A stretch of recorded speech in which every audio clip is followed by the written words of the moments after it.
특별히 5월은 실로의 계절이라고 합니다.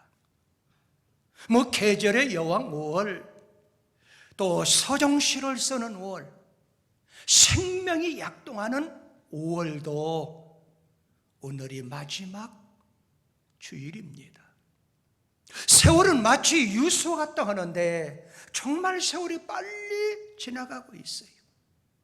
그런 낙심하거나 실망하지 말고 더 좋은 색다른 배경으로 깊어지는 창밖 세상이 숲속처럼 맑아지는 6월이 여러분과 저한테 다가오고 있는 줄 믿습니다. 여러분, 과연 우리의 삶 현장에서 수많은 사람이 이 땅에서 성공하며 살기를 원하고 있어요. 우리 인간 만세의 성공과 실패는 어디에 있냐 그 말이에요. 한마디로 표현하면은 선택 여하에 달려있다, 그렇게 볼 수 있습니다. 가정을 이룰 때에도 남편과 아내의 선택이 매우 중요합니다. 사회생활이 있어서도 참다운 친구의 선택이 중요해요. 사업이 있어서도 직종 선택이 중요하고, 운영에 있어서도 진실한 동업자 선택이 중요합니다. 지능 개발에 있어서도 학과 선택이 중요하고, 영원히 사는 영생 문제도 신앙 선택이 중요하다는 사실이에요. 아멘. 수많은 조건들 속에서 살아가는 우리 인생들, 선택을 잘해야 성공할 수 있는 줄 믿습니다. 오늘 본문에 등장한 아브라함과 롯의 사건입니다. 그럼 아브라함과 롯은 두 가지 유형의 그리스도인들을 상징하고 있어요. 롯은 의로운 사람이었어요.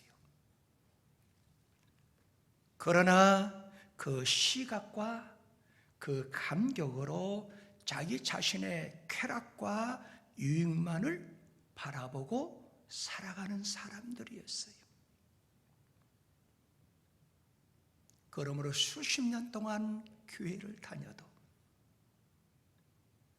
하나님을 믿는 믿음보다도 자기의 쾌락과 유익만을 바라보고 살아가는 사람을 롯의 형태라 얘기할 수 있어요. 환난과 시련과 핍박과 고난이 온다 하더라도 하나님의 약속 위에서 오직 믿음만을 두고 믿음의 주 온전케 하신 예수를 바라보고 예수를 깊이 생각하며 살아가는 사람들, 이 사람들은 아브라함의 형태의 사람이라고 얘기할 수 있습니다. 그런데 오늘 본문에 보면은 롯의 형태 사람하고 아브라함의 형태 사람하고 함께 동거할 수 없다는 거예요. 함께 거할 수가 없다는 거예요. 그들의 동거함을 용납지 못하는 불가능한 관계가 되어 있다는 거예요. 이 말씀은 세상의 사람과 하나님의 사람과 지옥 갈 사람과 천국 갈 사람이 함께 동행할 수가 없다는 사실이에요. 할렐루야. 그 말씀이 오늘 본문 6절에 나와 있어요. 한번 읽어볼까요? 그 땅에 그들이 동거하기에 넉넉하지 못하였으니 이는 그들의 소유가 많아서 동거할 수 없습니다. 그랬어요. 다시 말씀드리면 아브람과 롯이 함께 거하는 거 용납하지 않았다는 거예요. 여러분과 제가 섬기는 우리 하나님께서는 하나님에 대한 믿음을 가진 사람들과 그리고 감각적이고 세속적인 지혜를 가진 사람과 함께 멍에를 매는 것, 하나님이 허락지 않는다는 사실이에요. 할렐루야. 몇천 년 전에 아브라함과 롯뿐만 아니라 오늘 이 시대에도 하나님 믿는 사람, 그들 마음 가운데 가끔 일어나는 투쟁이라는 사실이에요. 다시 말씀드리면 육적인 생애와 영적인 생애를 사는 사람들 사이에 자주 일어나는 싸움이라는 사실이에요. 그러면 여러분과 제가 하나님을 믿는 사람으로서 이 험한 세상, 이 풍진 세상을 어떻게 살아가야 되냐 그 말이에요. 하나님을 믿는 사람은 따라만 합시다. 사람들에 대한 관대함을 가지고 살아가야 됩니다. 관대함을 가지고 살아가야 돼요. 오늘 본문에서 아브라함을 통해서 여러분과 저한테 주시는 말씀은 관대함을 가지고 살아가라는 거예요. 오늘 본문 창세기 13장 8절에서 거기 9절에 보면은 아브라함이 노대게 이르되 우리는 한 친족이라 나나 너나 내 목자나 내 목자나 서로 다투게 하지 말자. 내 앞에 온 땅이 있지 아니하냐. 나를 떠나가라. 네가 좌하면 나는 우하고 네가 우하면 나는 좌리라 그랬어요. 예수 믿는 사람, 하나님의 사람은 이익보다도 형제와 이웃 간의 화목을 더 중요시하고 자신의 권리를 양보할 줄 아는 사람, 이 사람은 관대한 사람이라는 거예요. 이와 같이 행동하는 사람들은 불신자들에게 하나님에 대한 우리의 믿음을 증거할 수가 있습니다. 믿으시면 아멘. 할렐루야. 이러한 양보심, 권리 포기는 그 사람이 지금은 손해를 보는 것 같아요. 그러나 하나님은 반드시 그걸 기억하신다는 거예요.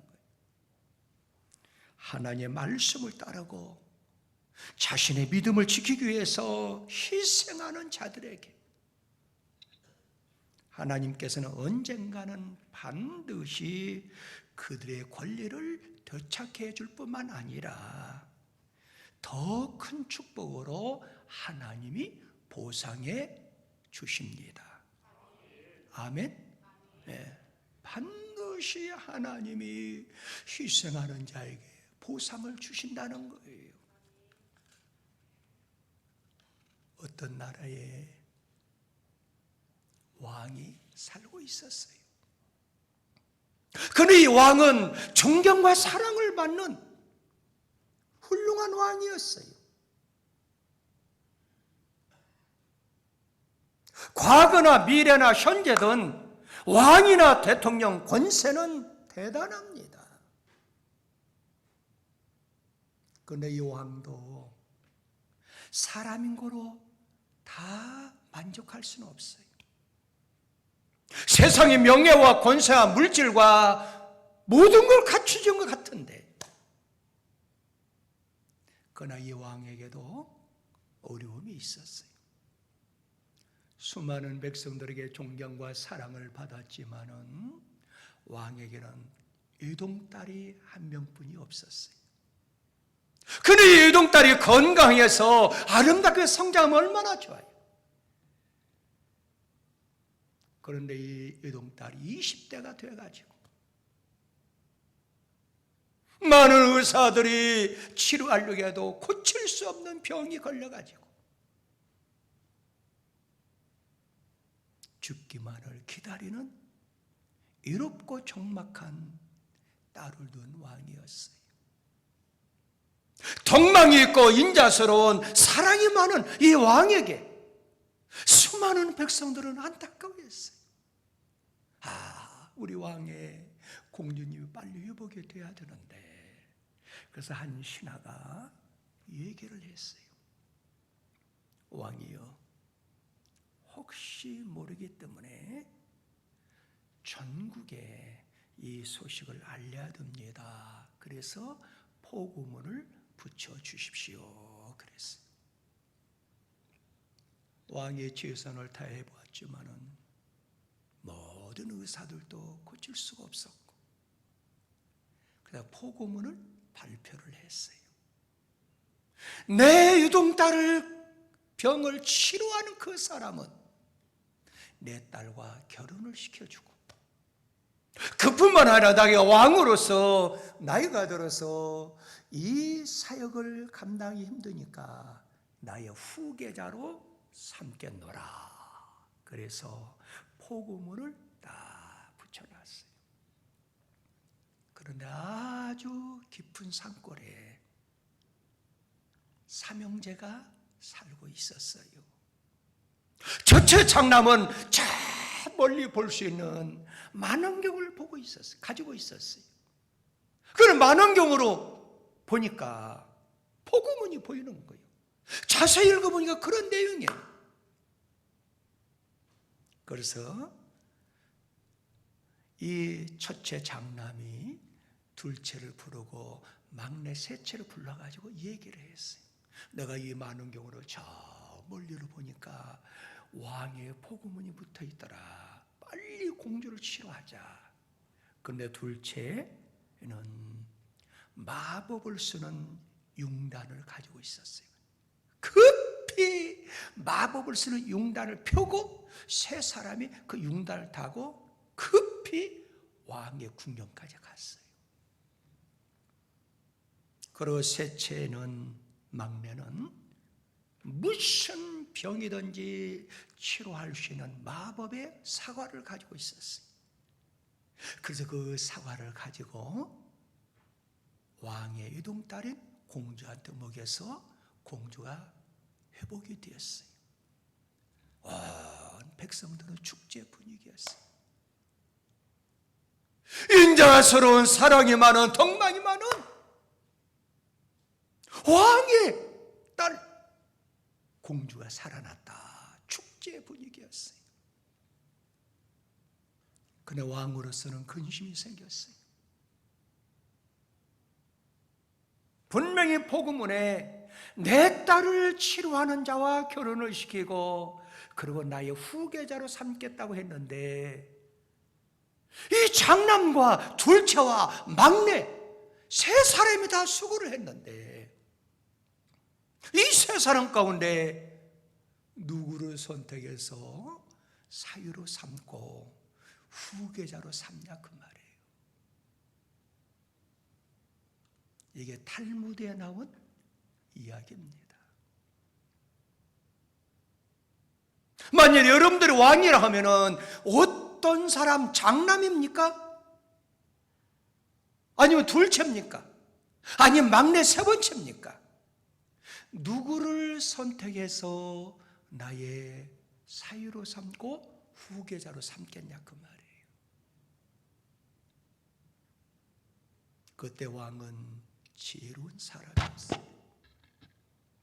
여기서 진정한 희생이 무엇인가를 우리한테 제시해주고 있어요. 이 왕이 선택한 사람은 막내 세 번째 사과를 자기 딸에게 먹였던 세 번째 그 형제를 왕 후계자로 삼아주었어요. 왜 왕이, 지혜로운 왕이, 덕망 있는 왕이 이 세 번째 사람을 선택할 수밖에 없었느냐? 첫 번째는 장남은 만원경을 가지고 멀리 보았잖아요. 멀리 보았는데 이 만원경이 없으면 딸을 살릴 수가 없어요. 그러나 만원경은 현재 그대로 가지고 있잖아요.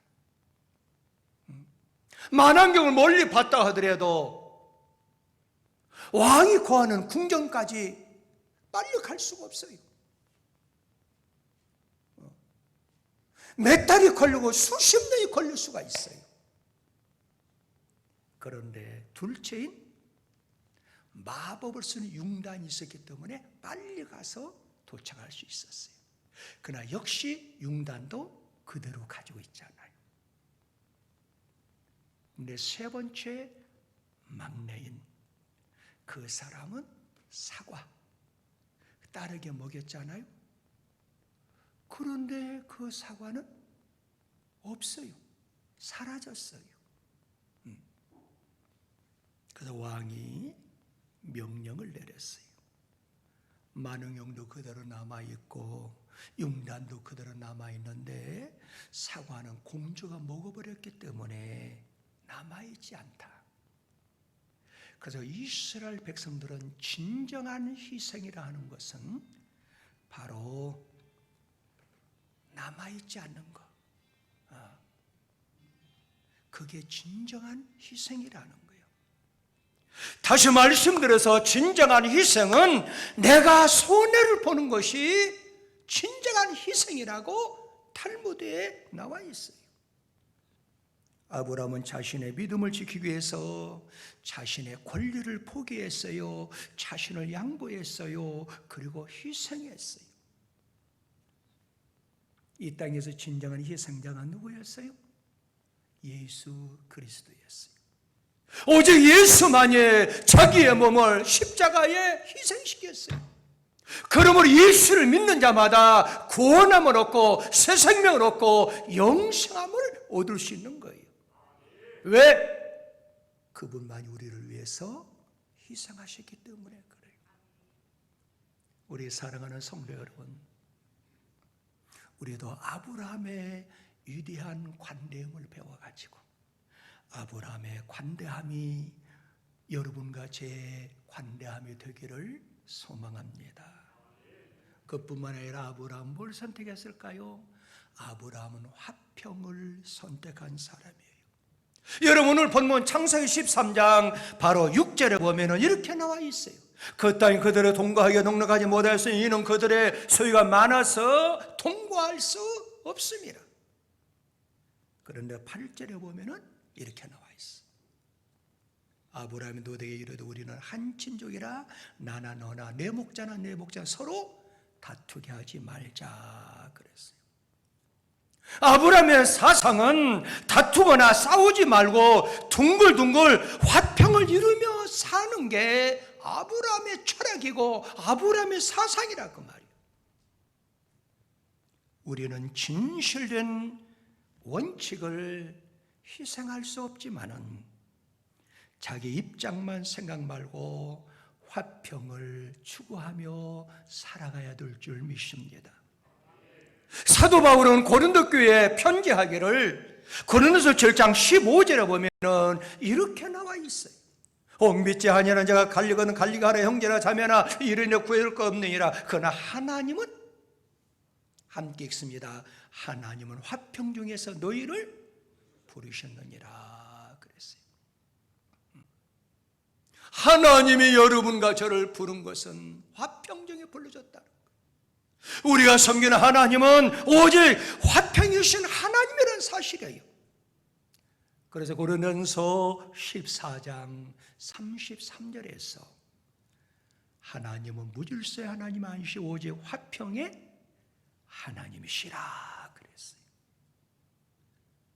그런데 이걸 많이 강조한 분이 계셔요. 그분이 누굴까요? 우리의 생명의 주인 되신 우리 예수님이 그걸 많이 강조했어요. 화평케 하는 자는 이미 복을 받았다는 거예요. 왜? 그 사람이 하나님의 아들이라는 거예요. 믿으시면 아멘. 여러분 성경 마태복음 5장 9절에 보면은 화평케 하는 자는 복이 있나니 그들 하나님의 아들아 일컬음을 받을 것임이라. 못을 박았어요. 왜 세상에는 전장의 불씨가 지금도 꺼지지 않고 계속 이어지고 있을까요? 지금도 오늘 또 러시아나 우크라이나 전쟁 중에 있잖아요. 성경은 다툼과 싸움이 일어나는 근본 원인은 사람들의 안에 있는 죄성 때문이라고 성경은 말씀하고 있어요. 성경은 모든 다툼과 싸움의 원인이 사람의 정욕과 사람의 탐욕과 사람의 이기주의, 자기 중심성이기 때문이라고 성경은 말씀하고 있어요. 근본적으로 해결하지 않는 한 세상에서 싸움과 다툼을 사라지게 할 수가 없습니다. 물의 근원이 더러운 경우에는 흘러가는 그 물이 아무리 깨끗해도 아무 소용이 없잖아요. 왜 그럴까요? 흘러가는 물을 깨끗게 하게 해도 물의 근원에서 여전히 더러운 물이 나오기 때문에 물이 깨끗할 수가 없다는 거예요.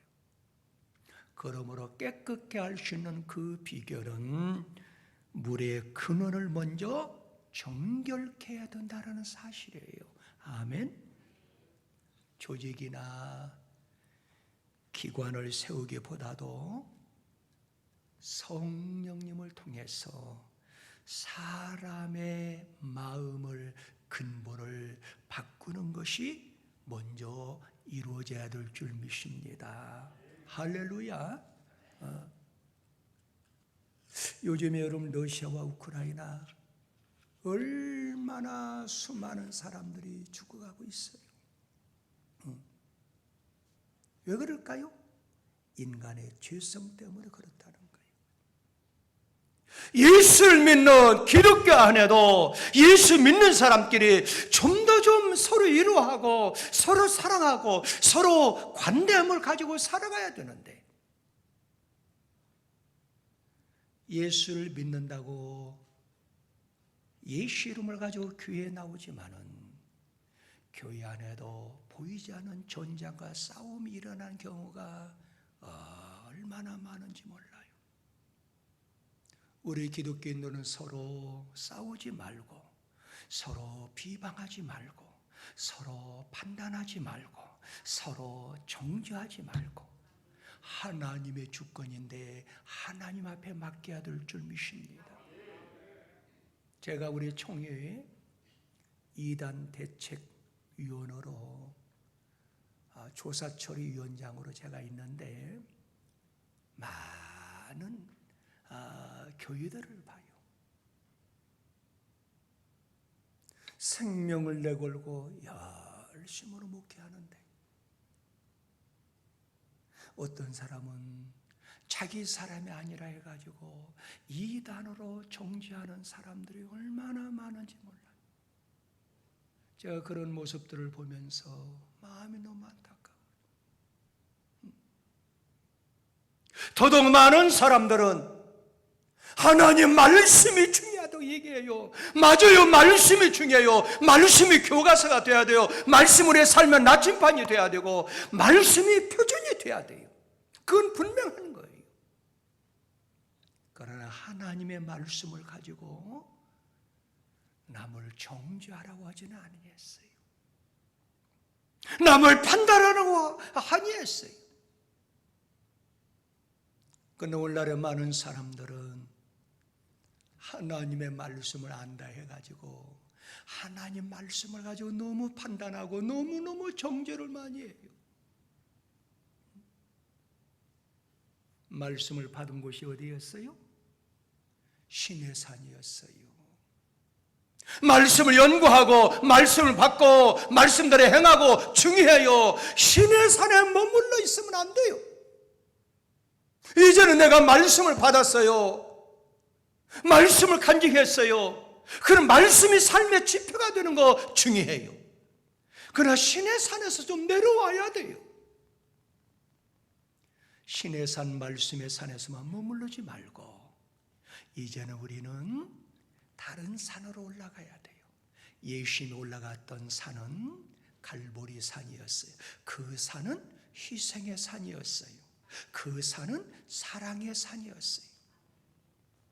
예수 따라서 여러분과 저는 말씀이 바탕이 돼야 돼요. 그래서 이제는 그 바탕 위에서 갈보리 산도 올라가야 돼요. 사랑의 산에 올라가야 돼요. 희생의 산에 올라가야 돼요. 이 방송을 시청하는 우리 사랑하는 성도 여러분들, 신의 산에서 오래 머물러 있지 말고 말씀을 받았으면 이제는 말씀에서 내려와서 말씀이 삶의 지표로 삼고 이제는 사랑의 산, 은혜의 산, 희생의 산으로 우리는 올라가야 됩니다. 그래야 이 민족이 살 수 있습니다. 우리 예수님은 갈보리 산, 희생의 산, 헌신의 산, 사랑의 산에 올라갔어요. 그러면 화평케 하는 자는 화평의 열매를 하나님이 주신다는 거예요. 그러므로 아브라함처럼 여러분과 저는 어디를 가든지 화평을 추구하고 화평의 열매를 맺어야 될 줄 믿습니다. 그 말씀이 야고보서 3장 18절에 보면은 그렇게 나와 있죠. 화평케 하는 자는 화평으로 심어 의의 열매를 거두느니라 그랬어요. 혹시 여러분 히브리어 좀 아세요? 잘 알지요? 샬롬이라고 하는 단어, 전쟁이나 병, 기근이나 재산이 없는 소극적인 평화가 아니에요. 샬롬이라는 것은 적극적이고 선과 기쁨과 축복을 누리는 상태를 의미하는 거예요. 그래서 이스라엘 사람들은 만날 때나 헤어질 때마다 서로 샬롬이라고 인사를 나눕니다. 이것은 상대방에게 하나님 은총으로 인해서 평안과 축복이 임하기를 기원하는 인사예요.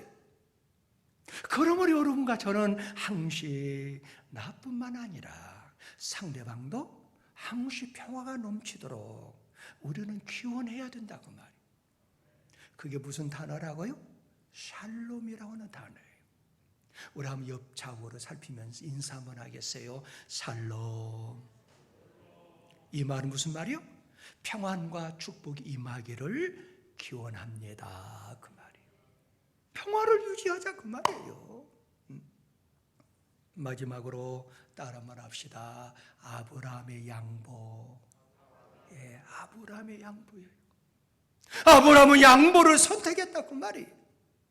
여러분 창세기 13장 9절에 보면은 내 온 땅에 있지 아니하니 내 앞에 온 땅에 있지 아니하 나를 떠나가라. 네가 저하면 나는 우하고 네가 우하면 나는 저하리라 그랬어요. 이 말씀은 아브라함은 모든 좋은 것을 먼저 선택권을 조카인 롯한테 우선권을 선택권을 주었다는 거예요. 아브라함은 자신의 이기심을 포기하고 양보의 길을 선택했습니다. 하나님 말씀이 중심인 사람은 세상의 그 무엇에서도 영향을 받거나 동요되지 않는다는 사실이에요. 저는 여러분 창세기 13장 10절 말씀 읽으면서 은혜가 됐어요. 야, 아브라함은 복받을 사람이다. 왜?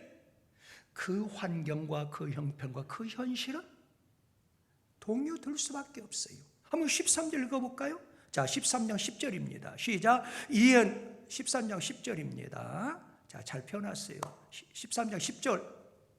시작. 이에 롯이 눈을 들어 요단지역을 바라보니 소알까지 온 땅에 물이 그 당시에 초목생활 할 때 최고의 바라보는 게 물이요, 물. 지금도 여러분들 국가를 평할 때 그 나라에 물이 충만하냐? 우리는 한강에 물이 있잖아요. 전 세계 도시마다 강물을 보고 판단하잖아요. 물이 넉넉하다고 말이에요. 그리고 더 중요한 것은 시작. 여호와께서 소돔과 고모라 멸하시기 전이었으므로 여호와의 동산 같다. 얼마나 좋은 땅이냐고 말이에요. 하나님이 축복해 주신 여호와의 동산 같다고 말이에요. 욕심 날 만하잖아요. 그런데 아브라함은 흔들림이 없어요. 그뿐만 아니라 거기에 보면은 애굽 땅과 같았더라. 그 당시에 가장 좋은 땅의 대명사는 뭐요? 애굽 땅이었어요. 오늘날에도 여러분 그러잖아요. 요즘에 수박 많이 나오죠? 그러면 수박 하면은 고창 수박이잖아요.